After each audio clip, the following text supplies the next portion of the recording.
Hi friends, it's Halo, and today I'm going to be showing you guys how I add lighting and shadow to my characters. Now, last video I asked you guys in the comments for ideas for a new tutorial video, and you guys private messaged me or commented that you were really interested on how I shade and add lighting to my characters. So that's what we're going to be doing today. So to start off with, we're going to need to have our sketch/line art fully completed. So to take up a little bit of your guys' time while you're watching me finish the sketch/cleaning up the line art bit, usually when I create characters, I like to go on Pinterest or just look at random images, and I like to take 2 or 3 things that I like and just kind of mash them together to make basically a new thing. And for this picture is a little bit different because I actually found this super cute picture of 2 kitties sitting in a window, and that gave me the idea to do 2 cat girls kind of doing the same thing. And you'll see, or you did see at the beginning, that I actually did try to start out with the window and ended up not really liking it. So I didn't actually put them in a window, but I had the girls in the same position that the cats were, and the fur color is basically what their base hair color is. The cats did have a little bit of pattern to their hair, but I just decided to take the main color of each cat for their hair color because I didn't want the tutorial to be too difficult to follow. I felt that if I added too many different colors to the hair at one time, it could be a little bit hard for you guys to follow along with the tutorial. So for simplicity's sake, I just added solid colors for their hair. So let me finish doing this sketch, and then I'll meet back up with you guys and give you guys the rest of the tutorial. You can do this however you guys want. I just think it's easier to first create a folder to do the main line art of our characters on one layer in the folder, and then to add a separate layer above it for just the eye line art, and another layer below both of them, basically at the bottom, for background line art if you do line art your backgrounds, which I don't, so I'm not going to be doing it in this tutorial. Now, the reason why I have the eye line art on a separate layer, and you guys don't have to do this if you don't want to, or if you don't have an auto action, I downloaded a auto action a long time ago. I can't remember where I downloaded it from, but basically it auto colors your line art, and it has different settings which I won't get into, but basically it'll automatically color your line art. You can color your line art if you don't have this auto action by just isolating the line art and then using your brush or an airbrush to cover over it, and that's what I used to do before I had this auto action.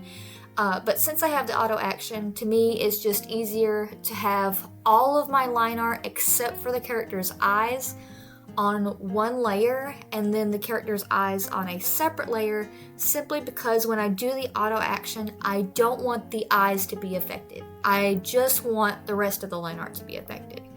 If you guys don't have this auto action and you just color your line art with a brush, then you don't have to separate the layers. You can all do it on one layer. Anyways, once you have your sketch or line art or whatever you're doing fully completed, then what I suggest you do is take another folder and put it in your main folder right underneath your line art.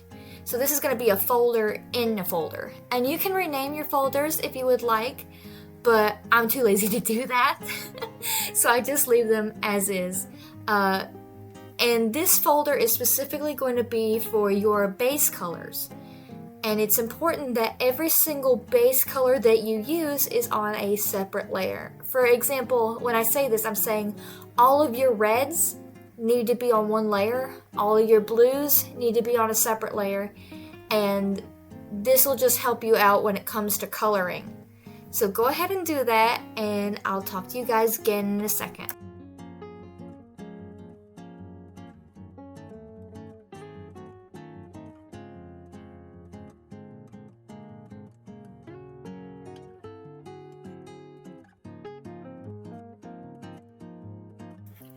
Okay, now that we have all the setup out of the way, let's get into some actual coloring.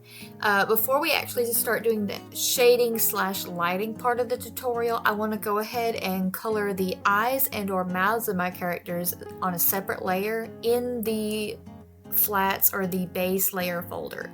This is just going to make it a lot easier when I go to put the lighting on later. So let's go ahead and do that.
Aw, they're turning out so cute! Now let's add what I like to call the basic shading. This is the time to add on some blush to their cheeks and some shadow to their eyelids. I usually do this by using the airbrush tool with a pink or peach for the blush and a peachy orange for the eyelids. I will have a link in the description to my color palette I made of the most common colors that I use so you can follow along, or you can just use the color wheel to color pick. Once I brush on the eyelids, I also take the base skin color and just go over the lid itself just to make it stand out a bit more.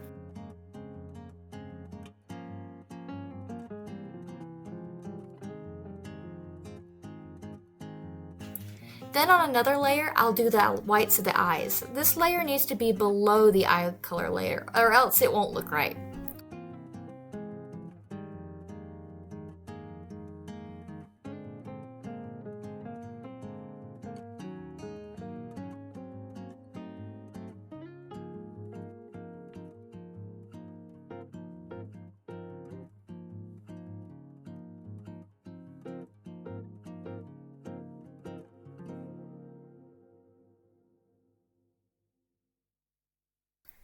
Next, for the rest of the hair and clothes, I'm going to choose a color darker than the base of whatever layer I'm on and just airbrush around the edges, because later this will make the parts look more 3D.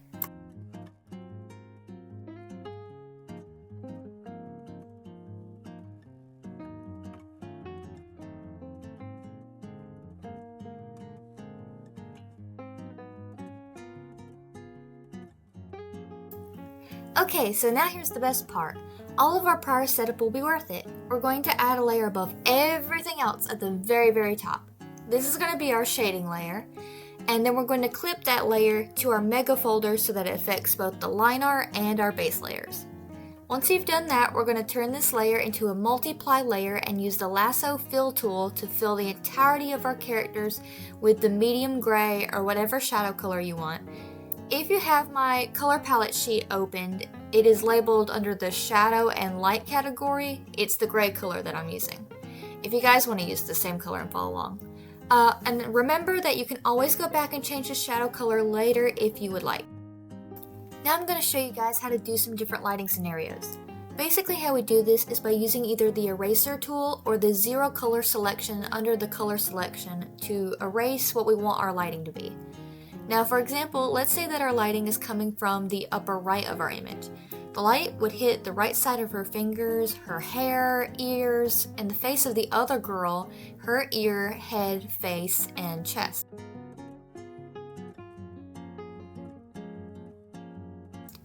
But if the lighting is coming from the left, it would hit the top part of her hair, her nose, her left ear, and the left sides of her face, her bow, and the side of her shoulder.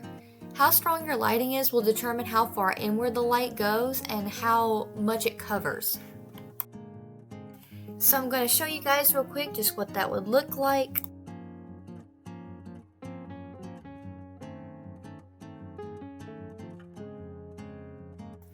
Now you guys can have fun with this and just kind of go wherever you think the light would hit and just play around with it. Remember that you can always add like the shadow back by taking the same color that you used for your shadow and just filling it in with your brush. Or you could take away more and just play around with it and just see what kind of lighting you really like. Sometimes some scenarios when you're doing the lighting, you'll realize you don't really like how it's hitting. So it's good to always try to do a couple different angles to get what you actually want and what you're happy with. Also, don't forget, you're not just limited to one light source. You can do as many as you want. For example, you can do a very strong light source from the top down and a lighter light source coming up from the bottom. Be creative. Though if it is your first time doing this, I would recommend sticking with one light source until you feel confident enough. But if you're confident, go for it.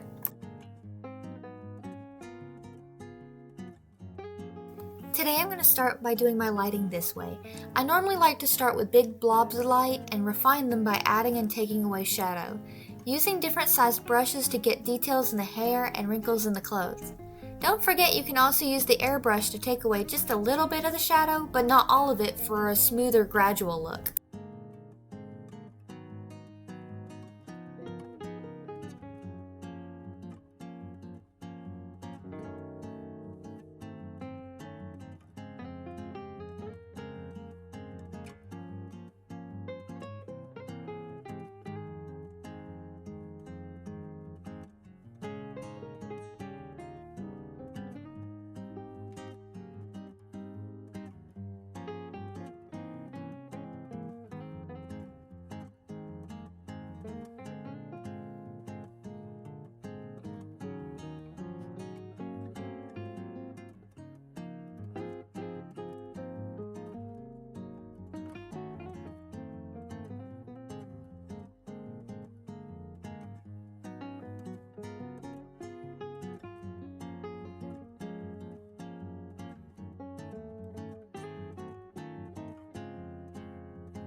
Now to get even darker shadows on your characters, for example underneath the hair near the neck, or if you just want some other darker areas, you could always add another multiply layer on top of your original with the same shadow color. It's important that it has to be the same as your original, and that will actually give you a darker color.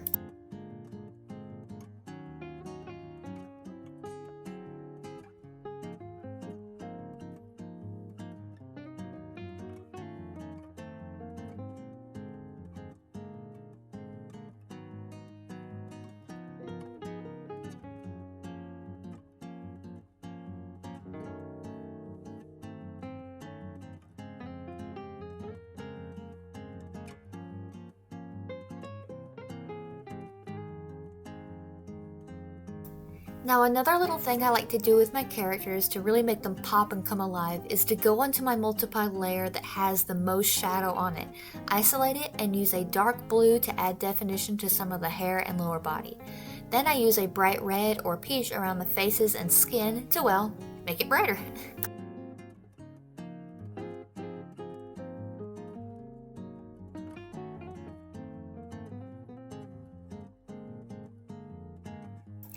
After that, for some tiny details, I like to add another layer on top of everything that is an overlay layer and use the light whitish yellow color that's on my color sheet next to the shadow color to add a little bit of highlights to the hair and the lighter areas of the face and other things.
And congrats, you're all finished! Wow, they look so good! Now, I could just leave them like this, but I'm going to draw a background for them. I might do a tutorial in the future on backgrounds, it just depends on whether you guys are interested or not. Thanks for following along with the tutorial, and like and subscribe. Bye!